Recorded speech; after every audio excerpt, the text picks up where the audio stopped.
cinéma a commencé, ça va durer 4 jours, l'occasion de faire le point sur Figaro Live sur les nouveaux concepts proposés par les salles de cinéma pour donner toujours plus envie d'aller au cinéma.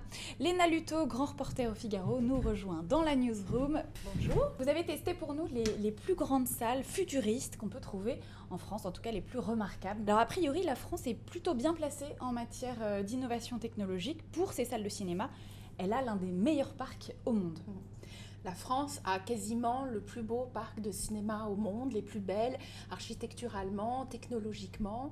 On a des vrais bijoux. Et quand vous voyagez, notamment vous allez aux États-Unis, à New York, vous vous dites, mais les salles, mais qu'est-ce que c'est que ça?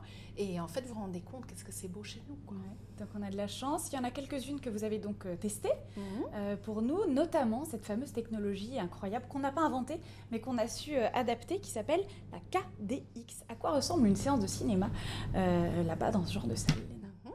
Alors, dans les salles équipées de technologie KDX, vous êtes dans des très gros fauteuils qui ont la particularité d'être synchronisés avec l'action sur l'écran. Donc, en gros, quand vous êtes dans votre vaisseau spatial à l'écran, votre fauteuil va basculer vers l'avant, va faire des virages. Quand King Kong va s'approcher de vous à l'écran pour vous hurler dessus, vous allez avoir du vent avec peut-être une haleine un peu fétide. Quand il va pleuvoir, vous allez avoir de la bruine. En fait, il y a un petit côté parc d'attractions. Ouais. Donc on est vraiment au cœur de l'action du film. Alors ce que les spectateurs disaient en sortant de ces séances, que j'ai un petit peu vu sur internet, c'est qu'ils sortaient lessivés. Du coup, ce sont des séances un peu plus éprouvantes que les autres. Oui, c'est pas fait pour tout le monde. Oui. C'est franchement pour les adolescents et le jeune public qui aiment aller chez Disney, etc. et qui a envie d'avoir quelque chose de encore plus sexy, on va dire, qu'à la maison, parce que ça, à la maison, vous pouvez pas l'avoir. Et c'est pour ça que les exploitants de cinéma investissent dans ce genre de technologie, parce qu'ils veulent que leur salle soit vraiment extrêmement différente que si le jeune regarde le film sur son téléphone ou sur sa tablette. Aujourd'hui, on ne va plus au cinéma tout à fait de la même manière. On peut choisir plutôt un cinéma particulier. C'est pas le film qu'on regarde chez soi ou qu'on voit dans une salle de cinéma habituelle. C'est une démarche un peu différente. Oui.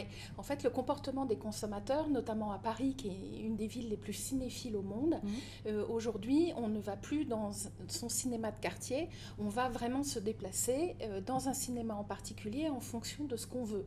Alors, ça peut être qu'on a envie d'une séance VIP. Alors, dans ce cas-là, vous êtes dans des très gros fauteuils en cuir, très peu nombreux, puis vous pouvez grignoter et boire du champagne devant votre film, devant un James Bond, par exemple.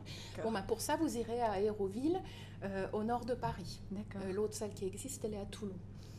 Alors, il y a une question d'un internaute. C'est super pour la France, mais est-ce que ça ne profite pas avant tout aux films US, tout ça? Parce que c'est en effet peut-être plus adapté aux super productions américaines. Oui, ces technologies-là, tous les fauteuils qui bougent, vraiment les grands écrans IMAX, ça c'est vraiment fait pour les films d'action, les films de super-héros. Et ça, là-dessus, c'est quand même 99% de cinéma américain. Mais il y a une technologie qui est utilisée par les réalisateurs français, qui est le son. Et c'est le Dolby Atmos. Ça, c'est extraordinaire. Il faut vraiment aller dans des salles Dolby Atmos parce que vous avez le son qui vous enrobe. Et un des derniers films français qui a utilisé cette technologie, c'était Les Saisons, le documentaire de Jacques Perrin, où vous entendiez vraiment le craquement des feuilles, le bruit des gouttes d'eau. C'est extraordinaire. Une autre idée originale de salle de ciné futuriste que vous avez pu voir, Léna, qu'est-ce que par exemple vous pouvez recommander à nos internautes? Moi, je recommanderais d'aller tester les salles de luxe parce que c'est une sortie chouette, même en famille. Donc, il y en a deux. Il y en a une à Toulon, dans le grand multiplex de Pathé, et il y en a une autre au nord de Paris, à Aéroville, près de l'aéroport Charles de Gaulle. Et ce type de cinéma-là, en fait, vous payez plus cher, évidemment, mais vous êtes assis dans des fauteuils XXL en cuir et vous pouvez boire du champagne et grignoter devant l'écran. Et ça peut vraiment faire une sortie quand c'est un film que vous attendez, comme un James Bond, par exemple. Les Français vont-ils encore beaucoup au cinéma, Léna ? Les Français adorent le cinéma et donc on va de record en record de fréquentation. Et cette année, l'année dernière, en 2016, on a dépassé les 212 millions d'entrées, ce qui est absolument énorme. Et c'est dû à la fois à la qualité et au choix des films, parce qu'en France, c'est pas comme en Chine, vous avez 18 fois le même James Bond à la une du même cinéma. En France, on a énormément de choix. Et puis on a des très très belles salles. On a quasiment les plus belles salles du monde. Et on rappelle bien sûr que la fête du cinéma, c'est partout en France jusqu'au mercredi 28 juin. avec donc un tarif spécial pour toutes les séances.